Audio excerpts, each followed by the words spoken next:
Welcome back to the Toffee Blues, your source for all things Everton. I am Connor Williams, and if you're watching this is the Frank Lampard announcement video. If you've been on Twitter or any social media or even watched Sky Sports, you will have known that this was definitely going to happen about 24 hours before the club have decided in their infinite wisdom to say it. Sky Sports were reporting it last night. Jim White reported it as well. But it looks, set that is what's going to happen. The contract is meant to be a 2.5-year deal at Everton for Frank Lampard, which isn't that bad. That came from Paul Joyce, and we'll go into a bit more about Lampard and his and my thoughts on it, on the backroom staff that he seems to be putting together. That's quite good, and what we can sort of expect from the short amount of experience that Frank Lampard has had as a football manager. Firstly, my thoughts on it. I was a little bit hesitant about Frank Lampard. I still am. I think the list of him, Wayne Rooney and Duncan Ferguson, neither of them really, obviously there was romantic ties to two of them candidates, but if you're going to tell me level-headed, if this wasn't Everton and they were applying for, I don't know, the United job, and you said to me, what do you think about those three that are rumoured, I'd be like, really big gamble. Not many of them have very extensive football experience in terms of management. It's hard to tell exactly what some of them are like. I would probably say Frank Lampard's got the most experience of the three though, so I would probably go with him. Obviously, with it being Everton and the romance between Wayne Rooney and Duncan Ferguson, that pulled at your heartstrings a little bit more, and you'd love for them to achieve something. But if Duncan Ferguson ever does go out to manage and get the experience, or is offered, he will get offered this job again. Wayne Rooney, if he continues to impress the way he is, he will get an opportunity to be Everton manager again.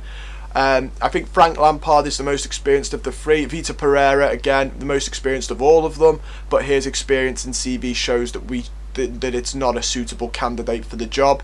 I think the Pereira incident made a lot of fans jump on side with Frank Lampard, who were maybe on the fence about it.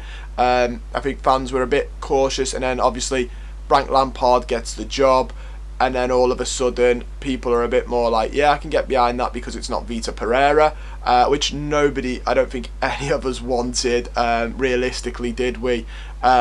So yeah, in terms of Lampard, I've still got my doubts, but I hope him all the best. This isn't one of those where I go, I have my doubts. I'm not negative about it. I'm not overly positive. I don't think I'm not one of these who thinks we're going to win the FA Cup. But I think it's the sensible of the selection we had. We didn't have a brilliant selection of managers to choose from. He's a likeable guy. He always comes across. He was a fantastic player, phenomenal. Used to score like 10 goals a season from midfield. He's an incredible player. As a manager, his Derby team, I'll get into that, and we've got some analysis from a guy from Twitter who did a thread on it all. And his Chelsea team, I actually thought he was unlucky to get sacked from Chelsea when he was. Obviously, they brought in Tuchel. They were 9th in the league, which for Chelsea isn't brilliant. They brought in Tuchel and they won the Champions League. So you could argue that the decision made by them was a lot better. I know people are saying that they're on the similar points now to when they sacked Lampard, but they're a little bit higher up the table than 9th, aren't they? So you got to be a little bit realistic there. That's the only thing people look at. They look at the league position, not more than the points, in terms of owners. But yeah, I mean, the other thing I worried about Frank Lampard, like I said, was his experience. But from what we've gathered at the Toffee Blues and what journalists have been saying, Frank Lampard does seem to have put together a bit of a team. Apparently, while he's on his sabbatical, he's been out in America, learning his trade a little bit more, and he's built this team of very experienced and good coaches to come in. For instance, he's got Anthony Barry said he was going to stay at Chelsea, so he's got Paul Clement maybe as his assistant.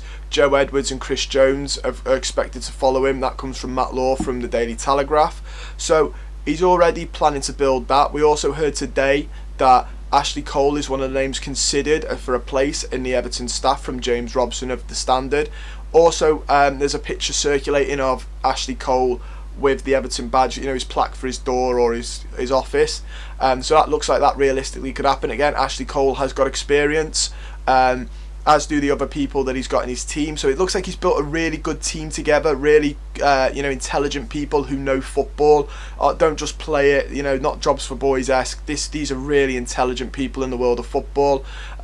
Paul Clement, I know people will say about his Swansea time, but as an assistant he's very good. He's worked under the likes of Carlo Ancelotti at Real Madrid. It's really fantastic to see him put that team together. We did also hear that potentially Duncan Ferguson is going to be offered a role in Everton. Obviously Peter O'Rourke said yesterday, there's a chance that Duncan Ferguson could leave the club.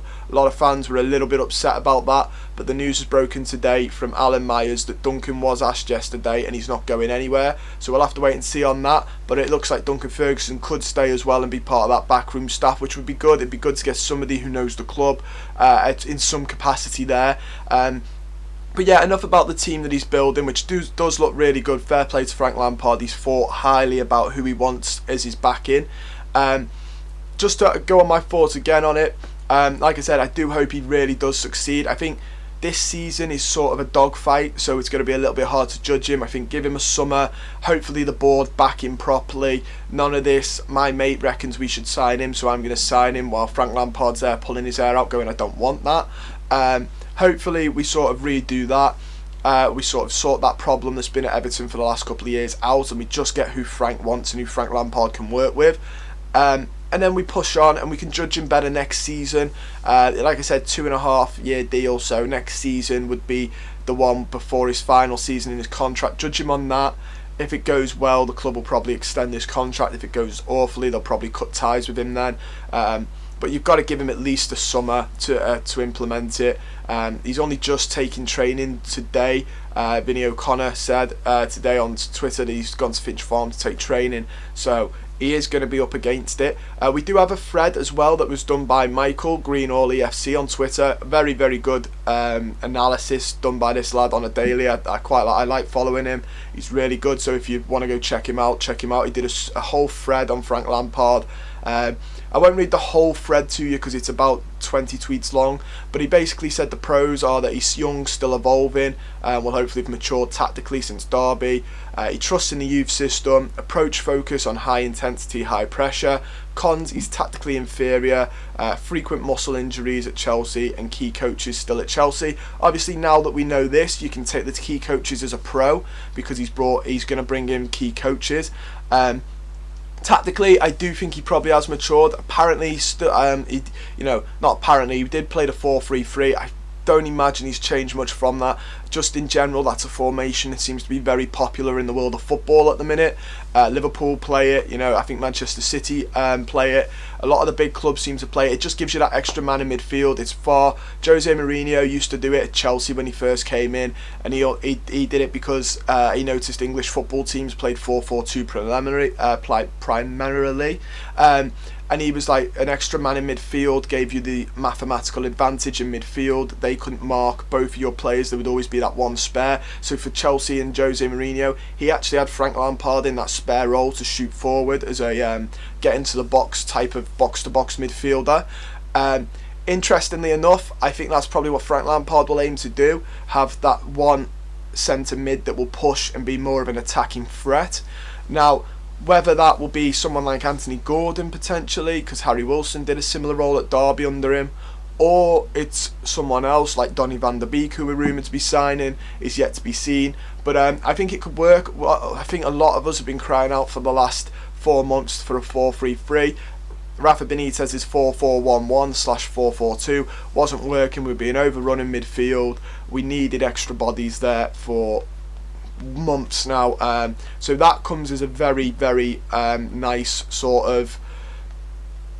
change, I guess, a welcome change. It is worth pointing out as well, Lampard's Chelsea compared to Tuchel's Lampard's 1920 Chelsea compared to Tuchel's 2021-22 season.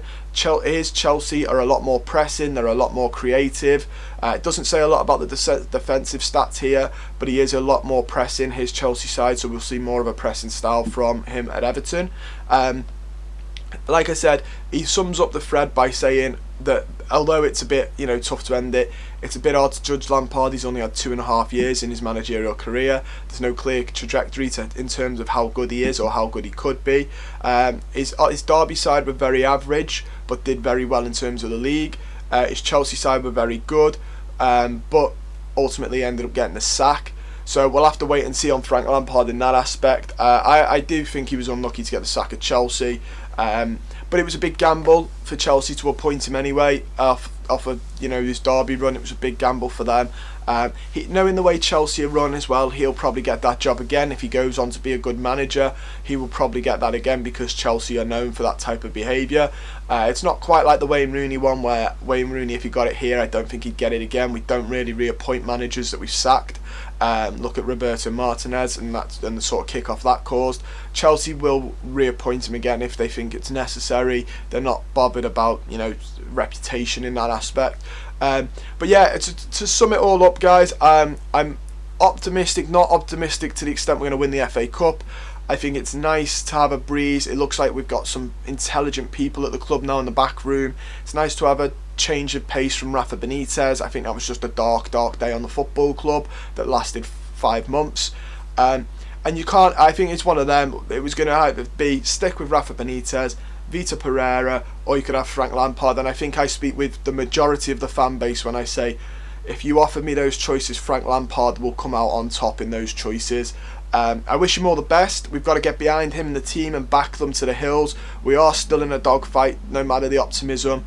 We've got to get safe, get some players in the summer, back Frank Lampard, let him have a summer training with the team, and then go again next season. And hopefully next season we can sort of, I don't want to say where we'll be next season yet, but because we've still got this season to finish, but hopefully we could be in a good place to push a little bit higher up the table than we're currently landing in now. But that is all I've got time for today, guys. Don't forget to like the video, comment down below, subscribe to the channel. Let me know your thoughts on Frank Lampard. Are you happy to see him here? And realistically, what do you think we could do under him? Don't say win the league or a European push, because I don't think they're here yet. But if you say next season, I 100% will. It's not off the realms of possibility, so I'd 100% understand that. But yeah, guys, just let me know. Are you happy about Frank? Do you think it was a little bit of the lesser of two evils, and that's how Everton have ended up with him? Let me know all of that good stuff down below.